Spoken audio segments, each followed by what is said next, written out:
Sir Vallabhaneni Vamsi పరారీలో ఉన్నాడు అని చెప్పేసి వార్తలు ప్రచారంలో ఉన్నాయి సార్. అంటే అంతకుముందు అసలు నిన్ను అరెస్ట్ చేశారు అని చెప్పేసి వార్తలు వచ్చాయి. కాకపోతే మేము అరెస్ట్ చేయలేదు, ఆయన కోసం గాలిస్తున్నాం అని చెప్పేసి పోలీస్ చెప్పడం చూస్తున్నాం సార్. మరి అరెస్ట్ చేసే అవకాశం ఏమన్నా ఉందా? ఏ కేసులో అరెస్ట్ చేస్తారు? అసలు పరారీలో మరి ఎక్కడున్నారు అసలు వల్లభనేని వంశీ? నిన్నంతా కూడా నిన్న ఆఫ్టర్నూన్ వల్లభనేని వంశీని అరెస్ట్ చేశారు.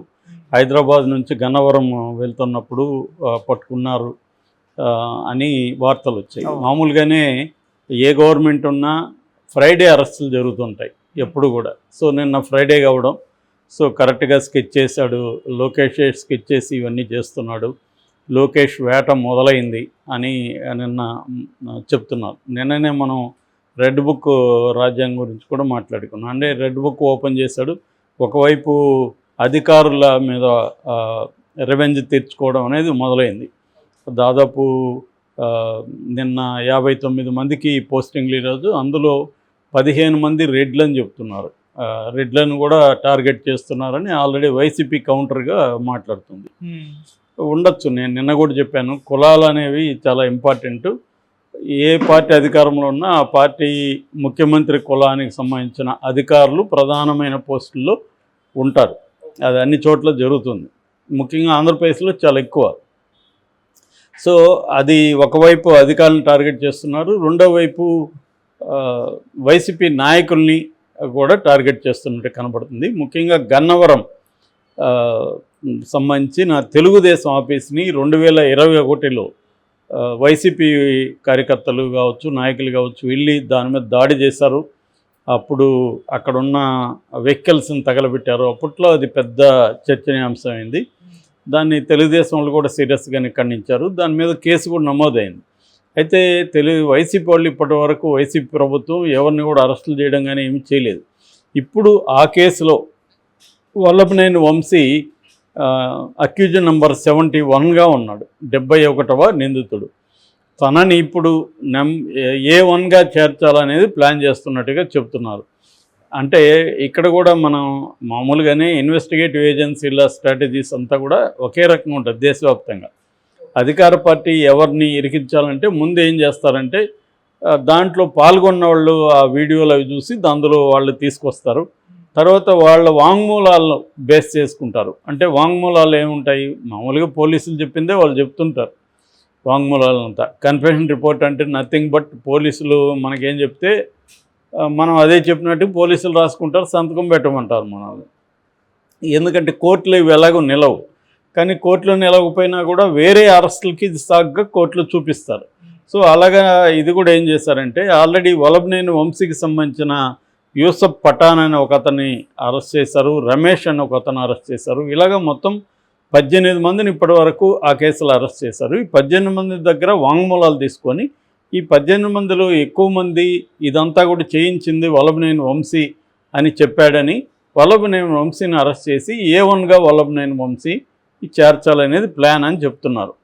సో దీంతో పాటు ఇంకొంతమందిని కూడా ఈ కేసులో ఇరికిస్తున్నారని చెప్తున్నాడు. లేళ్ల అప్పిరెడ్డి, తలశిల రఘురాము, నందిగమ సురేష్, ఇంకొంతమందిని కూడా దీంట్లో చేర్చారు. వీళ్ళందరూ కలిసి నిన్న హైకోర్టులో ముందస్తు బెయిల్కి అప్లై చేశారు. అయితే హైకోర్టు విఆర్కే కృపాసాగర్ జడ్జి చాలా సీరియస్గానే వైసీపీ వాళ్ళని ప్రశ్నించారు. ఒక పార్టీ ఆఫీస్ మీద మరొక పార్టీ ప్రభుత్వం ఎలా దాడి చేస్తుంది, ఇది కరెక్టా, అలా దాడి చేయొచ్చా అనే ప్రశ్న ఆయన వేశాడు. ఖచ్చితంగా అది కరెక్ట్ కాదు, ఎవరు కూడా సపోర్ట్ చేయరు. ఖచ్చితంగా ఆ దాడి చేసిన వాళ్ళ మీద, దాడి చేయించిన వాళ్ళ మీద ఖచ్చితంగా చర్య తీసుకోవాలి, దాంట్లో నో డౌట్. అయితే ఇక్కడ ఈ కేసుని ఎంత సీరియస్గా తీసుకునింది తెలుగుదేశం ప్రభుత్వం, ముఖ్యంగా లోకేష్ అనేది ఒక చిన్న ఎగ్జాంపుల్ చెప్పాలంటే, మామూలుగా ఏ గవర్నమెంట్ అయినా కూడా ఏం చేస్తుందంటే గవర్నమెంట్ ప్లేడర్స్ ఉంటారు, అడ్వకేట్ జనరల్స్ ఉంటారు, అసిస్టెంట్ అడ్వకేట్ జనరల్స్ ఉంటారు. ఇది నిజానికి పెద్ద బీభత్సమైన కేసు కాదు, ఒక ఆఫీస్ మీద వాళ్ళు దాడి చేశారు, దానికి గవర్నమెంట్ ప్లేడర్లు సరిపోతారు. కానీ తెలుగుదేశం ప్రభుత్వం సిద్ధార్థ లోత్రాని తీసుకొచ్చింది. ఈ ముందస్తు బెయిల్ విషయంలో కూడా సిద్ధార్థ లోత్రా ఎంటర్ అయ్యాడంటే, సిద్ధార్థ లోత్రా కథ మనకు తెలుసు కదా ఆల్రెడీ. ఆయన గంటకి ₹1 కోటి పైన తీసుకునే వ్యక్తి, టాప్ 5లో ఉంటాడు, ఇండియన్ టాప్ 5 అడ్వకేట్స్లో ఆయన ఉంటాడు. ఆయన్ని ఒక ముందస్తు బెయిల్ విషయంలో ఆయన్ని తీసుకొచ్చారంటే తెలుగుదేశం ప్రభుత్వం కావచ్చు లేదా లోకేష్ కావచ్చు ఎంత సీరియస్గా ఉన్నారు రివెంజ్ పట్ల అనేది తెలుస్తుంది. మామూలుగా అరెస్ట్ చేయడం తప్పులేదు, ఎందుకంటే దాడి జరిగింది, వాళ్ళందరిని అరెస్ట్ చేయాలి, ఖచ్చితంగా అరెస్ట్ చేయాలి, ఇది కేసు నడవాలి. కానీ ఏమాత్రం బెయిల్ కూడా రాకుండా ఎంత జాగ్రత్తలు తీసుకుంటున్నారు అన్నదానికి ఎగ్జాంపుల్ మనకి. ఇటువైపు వీళ్ళ వైపేమో మళ్ళీ పొన్నవాళ్ళు తప్ప వీళ్ళకి దిక్కు లేదు, వైసీపీ వాళ్ళేమో మళ్ళీ పొన్నవాళ్ళు, తర్వాత ఇంకెవరు రవిచంద్ర అనే ఒక అతను, వీరారెడ్డి, ఇలాంటి అడ్వకేట్స్ వీళ్ళ తరపున వాదిస్తున్నారు. ఇప్పుడు ఇంకొకటి కూడా ఇక్కడ ఐరన్ అంటారు. ఐరన్ అంటే ఒకప్పుడు రివర్స్లో ఉన్నారు. పొన్నవెల్లేమో గవర్నమెంట్ వకీల్గా ఉంటే సిద్ధార్థ లూత్రా ఏమో చంద్రబాబు తరపున వాదించారు. ఇప్పుడు రోల్ రివర్స్. పొన్నవెల్లేమో ముద్దాయిల తరపున వాదిస్తుంటే సిద్ధార్థ లూత్రా ఏమో ప్రభుత్వం తరపున వాదిస్తున్నాడు. మరి ఇంత ఖర్చు పెట్టి సిద్ధార్థ లూత్రాని ఈ కేసులో ఇన్వాల్వ్ చేస్తున్నారంటే అర్థమేంటి? మామూలుగా ఎందుకు వీళ్ళకి ఇంత డిమాండ్ ఉంటుందంటే వీళ్ళ కేసులు ఎక్కువగా గెలుస్తుంటారు. అంత స్థాయిలో ఉన్న వాళ్ళు వచ్చి వాదిస్తున్నప్పుడు జడ్జెస్ కూడా కొంత ఒళ్ళు దగ్గర పెట్టుకొని చేస్తారు. ఎందుకంటే పెద్ద అడ్వకేట్లు, సుప్రీంకోర్టు అడ్వకేట్లు వచ్చి హైకోర్టులో వాదించడం అంటే ఖచ్చితంగా జడ్జెస్ కూడా కొద్దిగా ఇదే ఉంటుంది. సో అందుకని చంద్రబాబు కానీ లేకపోతే లోకేష్ కానీ ఈ కేసుని సీరియస్గా తీసుకొని వీళ్ళందరినీ లోపలేసేయాలి, బెయిల్ రాకుండా చూసుకోవాలి. వాళ్ళకి తెలుసు ఈ గేమ్ అనేది చంద్రబాబుకి గోలీలాట్ లాంటిది, కోర్టులతో ఎలా డీల్ చేయాలనేది. ఆయన కొట్టిన పిన్ అంటారే అలాగా. అందువల్ల మామూలుగా ఫ్రైడే అరెస్ట్ అంటే ముందస్తు బెయిల్కి వెళ్తారు. ముందస్తు బెయిల్ రాకుండా చేయాలంటే సిద్ధార్థ లూత్రాని తీసుకోవాలి. ముందస్తు బెయిల్ రాకుండా వాళ్ళని అరెస్ట్ చేసేయాలి. అరెస్ట్ చేసినాక బెయిల్ రానియకుండా ఎలా చూసుకోవాలి, ఈ స్కెచ్ అంతా చంద్రబాబు ప్రిపేర్ చేసుకుని రంగంలోకి దిగినట్టుగా మనకు కనబడుతుంది. కాబట్టి జగన్ అరెస్టులు చేయడం వేరు. జగన్ గతంలో కూడా ఇదే పనులు చేశాడు. వైసీపీ ప్రభుత్వం ఉన్నప్పుడు ఇటు చంద్రబాబుకు సంబంధించిన వాళ్ళందరినీ అరెస్టులు చేయడము, ఫ్రైడే లేట్ నైట్ పోయి అరెస్ట్, ఇదే స్కీమ్ అందరూ ఎవరు చేసినా ఇదే స్కీమ్లో చేస్తుంటారు.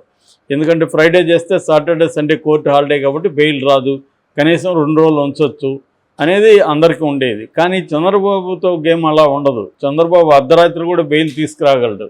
అందుకని లేదు, వాళ్ళకి ఏదో ఒక హెల్త్ ఇష్యూ చెప్పేసి హాస్పిటల్లో, ప్రైవేట్ హాస్పిటల్, అది కూడా రమేష్ హాస్పిటల్లో చేర్పించేవాడు. చంద్రబాబుకు ఉండే మెకానిజం వేరు, జగన్కు ఉండేది వేరు. జగన్ గవర్నమెంట్లో ఉండే చేయలేకపోయాడు చంద్రబాబుని, ఇప్పుడు ఏం చేయగలడు ఇంకా.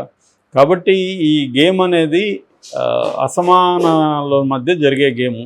అంటే చంద్రబాబుకున్న బలాలు వేరు. నేను చాలాసార్లు చెప్తుంటాను, చంద్రబాబుకి ఇటు కులము బలం ఉంది, మీడియా బలం ఉంది, వ్యవస్థలో మనుషులు ఉన్నారు, పార్టీ స్ట్రక్చరు చాలా స్ట్రాంగ్గా ఉంటుంది. ఈ 4 బలాలను ఉపయోగించుకొని చంద్రబాబు ప్రత్యర్థుల్ని ఆడుకుంటుంటాడు. సో అక్కడ ఫస్ట్ టైము కొంత వైఎస్ఆర్ చంద్రబాబుని ఢీకొనగలిగాడు. తర్వాత జగన్ కూడా ఒక మేరకు చేయగలిగాడు, కానీ ఫుల్గా చేయలేకపోయాడు జగన్ కూడా. ఎందుకంటే జగన్కి ఈ వ్యవస్థల సపోర్ట్ లేదు. ఎప్పుడు కూడా ఈ నేను చెప్పిన 4 రకాల పిల్లర్స్ అనేవి రాజకీయ నాయకులకి లేకపోతే ఏమవుతుందంటే వాళ్ళ క్రైసిస్ వచ్చినప్పుడు వాళ్ళని ఎవరు కాపాడలేరు. సో ఇప్పుడు జగన్ పరిస్థితి అదే. అందువల్ల ఖచ్చితంగా వీళ్ళు ఫేస్ ద మ్యూజిక్ అని ఒక సామెత ఉంటుంది ఇంగ్లీష్లో. మ్యూజిక్ని వీళ్ళు ఫేస్ చేయాల్సిందే. అందరూ జైలుకి వెళ్ళాలి. బెయిల్ అంత ఈజీగా రావు, చంద్రబాబుతో గేమ్ కాబట్టి బెయిల్ కూడా రావు. సో చంద్రబాబు అయితే బెయిల్ తెచ్చుకోగలడు, కానీ జగన్ ఆ స్థాయిలో బెయిల్ తెప్పించే పరిస్థితి లేదు. సో ఈ ప్రెజర్ అంతా తట్టుకోలేక వైసీపీలో నుంచి నాయకులు బయటకు వచ్చేయాలనేది వీళ్ళకున్న మేజర్ టార్గెట్. అంటే బేసిక్గా రెవెంజ్ స్టోరీలో టార్గెట్స్ ఎలా ఉంటాయంటే, ఒకటి గతంలో మనల్ని చేస్తారు కాబట్టి మనం చేయాలి అనేది బేసిక్ రెవెంజ్ ప్లాట్. సెకండు వాళ్ళని ప్రెజర్ చేయడం ద్వారా, కేసులు పెట్టి అరెస్ట్ చేయడం ద్వారా ఆ పార్టీని వీకెన్ చేసేసి వాళ్ళందరినీ బయటికి ఏ కాంగ్రెస్లోకి నెట్టేయగలిగితే లేదా బీజేపీలోకి పంపించేయగలిగితే వైసీపీ ఖాళీ అవుతుంది. ఇది స్ట్రాటజీ అనమాట. ఇది ప్రతి పార్టీ చేస్తుంది. కొంతమంది చంద్రబాబు లాంటి వాళ్ళు ఎఫెక్టివ్గా చేస్తారు, జగన్ లాంటి వాళ్ళు అంత ఎఫెక్టివ్గా చేయలేరు. కానీ బేసిక్గా మాత్రం తేడా ఏమీ లేదు, అందరూ ఇదే చేస్తారు. జగన్ కూడా గతంలో ఉన్నప్పుడు ప్రత్యర్థుల మీద కేసులు పెట్టడం, వాళ్ళ ఆస్తులు ధ్వంసం చేయడం, ఇవన్నీ జగన్ కూడా చేశాడు. జగన్ ఎందుకు చేశాడంటే ఇది సేమ్ కారణమే, అందరికీ ఎవరైనా ఇదే.